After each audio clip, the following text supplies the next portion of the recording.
When my grandmother Gertrude passed in the summer of 2013 at the age of 103.5 years old, she did so with very few regrets. Except one. My grandmother, a Milwaukee resident since the end of World War II, never did get to see her beloved NBA team, the Bucks*, win a second NBA championship. Something that just might happen this June, and for the first time since 1971. With a grandmother, mother, aunt and uncle from Milwaukee, despite growing up in Denver, I spent my Christmas breaks in Milwaukee and got to attend many Bucks games throughout the 1980s. So even though I was a die-hard Denver Nuggets fan, I had a second favorite team that played in the Eastern Conference. And for the first time since the 1980s, the Bucks and the Nuggets have a lot in common, including a shot at facing off in the NBA Finals. The Bucks of the 1980s were basically the stiffs of the East, while the Nuggets had stars like Fat Lever at point guard, Kiki Vandeweghe and Alex English at small forward, Calvin Nett at power forward and Dan Issel at center. The Bucks too had stars at those positions in Sidney Moncrief at the 1, Marcus Johnson and Terry Cummings at the 3, Jack Sikma at the 4 and Bob Lanier at the 5. But surrounding those stars were true stiffs that longtime and loyal fans will forever remember.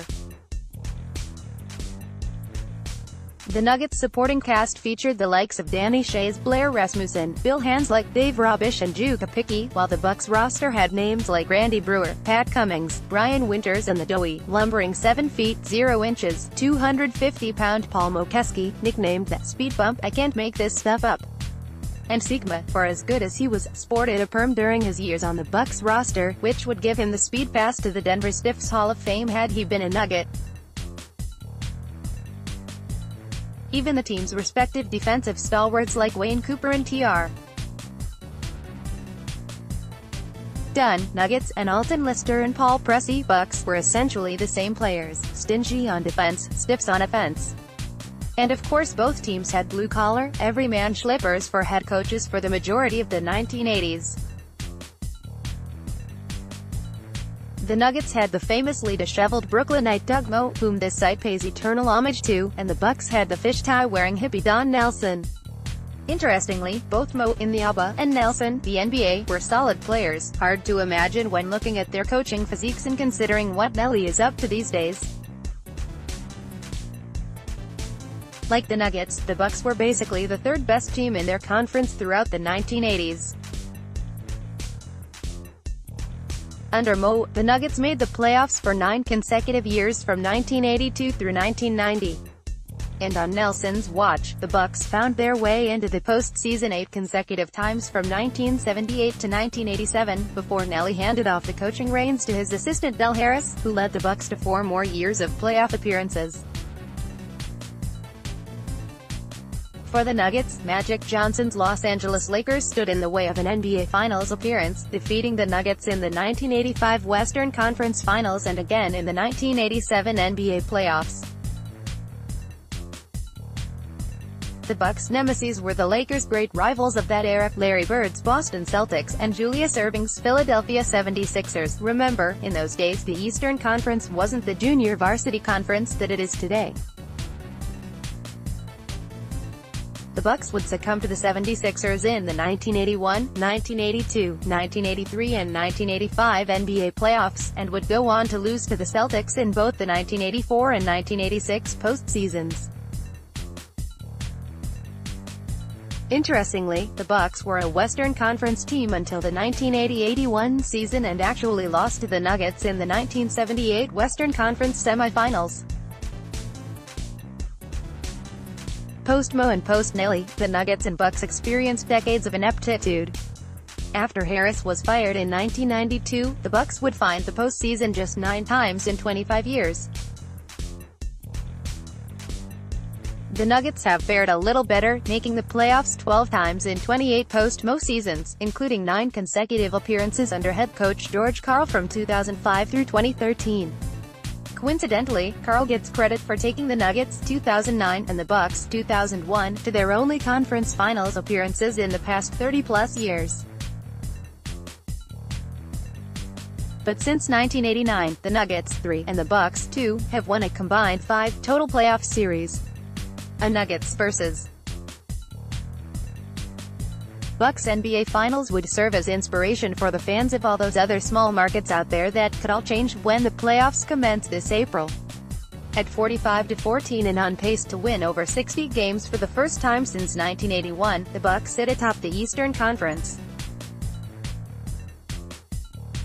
The Nuggets, boasting a Western Conference second-best record of 41-18, are poised to match their NBA franchise best 57 wins from the 2012-13 season. And the similarities between our two teams are aplenty. Like the Nuggets, who are led by Serbian star Nikola Jokic, the 2018-19 Bucks are led by a European import who wasn't a lottery pick and whose name is hard to spell and pronounce, Giannis Antetokounmpo, aka the Greek Freak. Antetokounmpo was drafted 15th overall in 2013 and will probably go down in history as the greatest 15th selection ever, just as Jokic will go down in history as the greatest 41st pick ever.